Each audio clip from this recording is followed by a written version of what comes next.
soo dhawaada saaxiibayaal mar kale filimkeen wuxuu ku bilaabanayaa meel saxaro oo cidlo ah halkaas aan ku aragno gabar dhaawacan ka baxsanaysa qof irinaya wajigeedu wuxuu lahaday waxaana kadaal kaga mid gaari qof raba inuu qabto ninkii gaariga wuxuu u tuuraa dhalo biyo ay bastoolad agteeda gabadhii waxay marka hore cabtaa biyaha kadibna waxay si degdeg u qaadataa baskooladii oo diyaarsataa waxay isku daydaa inay ninkii toogato laakiin rastaasta si sax ma dhicin ugu dambeyntii ninkii wuxuu ku jiidaa gaariga oo wuxuu si naxariis daraa u dilay gabadhii goobtu way isbedeshaa waxaa markale la tusiyaa gabar saxaraha maraysa magaceedu Bobby waxay markaas la hadlaysaa walaasheeda taleefanka waxaa laga fahmaa in Bobby ay u socoto saaxiibkeed kaasoo hore u dhaqmay si xun xitaa kacan u qaaday walaasheed waxay ku leedahay hana qoto sida aabihii kale noloshaada dhan ku ciqaab sidii hooyadeena laakiin Bobby ma dhageysato walaasheed waxay doonaysaa inay xiriirka farsasiiso iyada si socoto waxay istaagtaa saldhigga shidaalka halkaas waxay kula kulantaa boolis shariif ah kaasoo u soo bandhigay biir Bobby danka mala waxay bixisaa lacagtii oo meesha ka tagtaa weli waxay la hadlaysaa walaasheed oo sheegaysa in iska ilaaliso saaxiibkeed Bobby way xanaaqdaa waxayna bilowday inay si xadaaf u kaxiso gaariga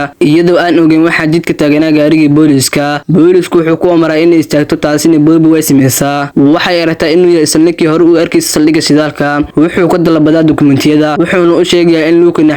$100 ah taasoo u keentay xadgudub xawaare Bobby lacagtaas ma haysato boolisku wuxuu leeyahay feer iftiinka gaarigayga waxaad ku tuurtay gaarigaaga oo burburiyay Bobby arintaas ma sameeynin laakiin ninkii booliska wuxuu ku eedeynayaa wuxuu leeyahay hadda tag saldhigga shidaalka ATM ka lacag ka soo saar anigan waxaan heli doonaa taleefankaada iyo dukumentiyadaada Bobby way carootaa waxayna weydiisaa tan sharciga ka mid yahay boolisku wuxuu ugu jawaabay baran sharciga sameey waxaan ku sheegayo markii ay tagto saldhigga shidaalka waxay gootaa in ATM ku xirnaa muddo 7 ah waxay la hadashaa ninkii meesha ka shaqeynayay waxayna u sheegtaa dhibkii haysta ninkii wuxuu u sheegay in kabdho kale oo badan sidaan lagu sameeyay lacag looga dalbaday ganaaxyo been ah markaas ay Bobby faantay in boolis uu ka cabeegsanayo dumarka safarkaas uu qiyaameeyo wuxuuna ku raaxaysaa dhibaateynta gabdhaha si ay cashar ugu dhigto Bobby waxay go'aansataa inaysan noqon doonin dhibana isaga u fudaada waxay rabtaa inay halkaas ka tagto ciidan wax lacag siinin xitaa haddii ay qoysigeeda iyo taleefankeedii weli gacantiisa ku jiraan shariifkii ayaa ka arkay iyadoo meel fog ka baxsanaysa taleefankeedii waxaa soo wacay saaxiibkeedii laakiin shariifkii ay ka qabtay wuxuuna u sheegay inay markale soo waco wuxuuna taleefankii ku riday sanduuq waxaana la arkay in sanduuqaas hore ugu jiro taleefano iyo aqoonsiyo badan gabdho kale wuxuu bastoolad kala soo baxaa gaariga wuxuuna toogtaa nalka hore ee gaariga Bobby si ay u istaagto markuu u yimaado wuxuu weydiinayaa sababta ay u baxsanayso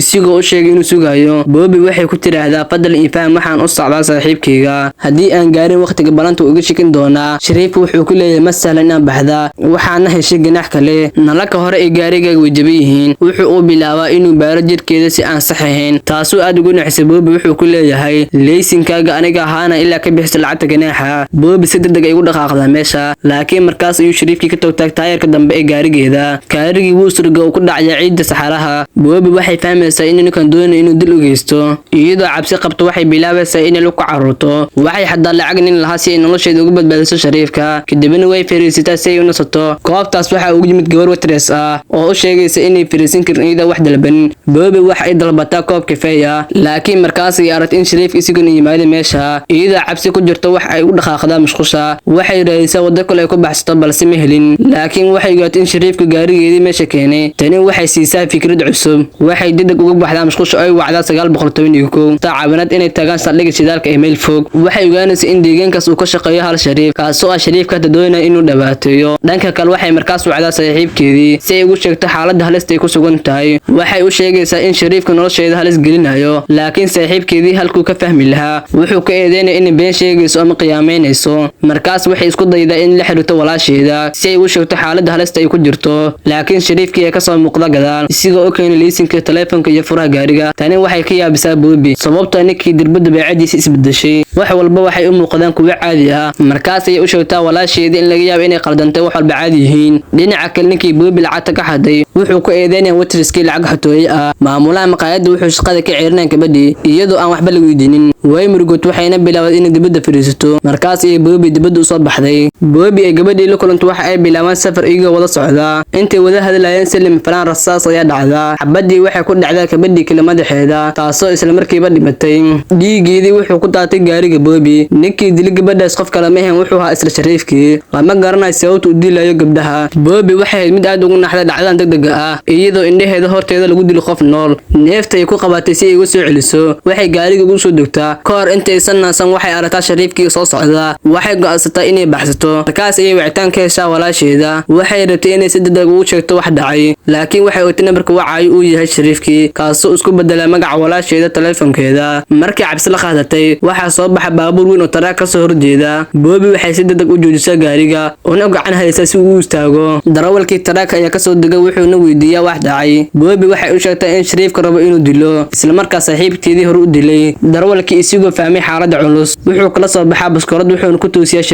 shariifku wuxuu leeyahay rumaysan gabadhan waa dambiile qof ay dishay booliiska weeraadinayaan laakiin darawalkii markuu eegay xaaladda Bobby ma uusan rumaysan hadalka shariifka ka hor intuusan wax toogan shariifkii asiga toogtay oo dilay markuu darawalkii dhintay Bobby si degdeg u fuushay gaarigeedii oo baxsata waxay tagtaa meel cidla garaash laga shaqeeyo baabuurta waxay raadinaysaa meel ay ku dhuumato markaas ayay maqasho qof lugaa ku socda iyada difaaciisa waxay qaadatay ul oo ku weerartay qofkii ka soo dambeeyay waxay moodaysaa inuu yahay shariifkii balse wuxuu ahaa ka shaqeeya garaashka wuxuu Bobby geeyaa gudaha dhaawaceedin uu daaway wuxuuna u sameeyay kufay Bobby waxay u ramataa dhibaatada ku hayo shariifka iyo sidii uu dilay wuxuuna leeyahay halkan jeeg waxaan ku wacayaa madaxayga uu ku caawin doonaa Bobby waxay ku codsataa inay musqusha tagto wuxuuna tusaa qolkii markii ay gashay waxay la yaabtay qalabka yaala ma ahayn kuwa baabuurta oo kaliya balse kuwa la yaab leh ayaa yaala sida silsilad iyo wixii la midka ah waxay isweydiisaa maxay yihiin qalabkan markaas ay aragtaa gidaarta oo lagu dhijiyay qoosiyo gabdho badan markaas ay maskaxdeeda ku dootaa guriga shariifka ba ka hor intaysan fikirka dhamay shariifka ayaa horteeda ka soo baxa Bobby way argagaxday maxaad maskaxdaada u adeegsanaysaa ay ku jira shariifkii nambarada ku yaala qoonsada waxay muujinayaan inta meel ay gabadha tagtay ka hor intaadan qabanin ka hor intaysan Bobby baxsanin kale u sheegay inuu farsamayaqaan wuxuu ku dhuftaa madaxeedii bir weyn suuxday run ahaantii ninkii wuxuu ahaa walaalka shariifka wuxuuna ka qayb qaadan jiray dambigiisa labadan waxay ahaayeen dad aad walan markii Bobby soo toostay waxay ogaatay in kursi lagu xiray shariifkii wuxuu bilaabay inuu ka sheekeeyo sababta dumarku neceb yahay wuxuu sheegay in hooyadiisa ahaan jirtay habeen aan wanaagsaneyn waxay ahayd mid nafteeda uun ka fikirta taas darteed labadoodii waxay la kulmeen dhibaatooyin badan kadib wuxuu tusay mid wuxuuna ku yiri tani waxaan ka sameeyay maqaarka hooyadeeda taasoo muujinaysa in hooyadiis uu dilay isigoo aad wuxuu ku jiray carabka Bobby isigoo leh carabkan ayaa ugu caayda saax Bobby way socday mar kale xanuun darteed markii ay toostay waxay aragtay in laga fur kursiga waxay qaaday midi waxay isku dayday inay baxsato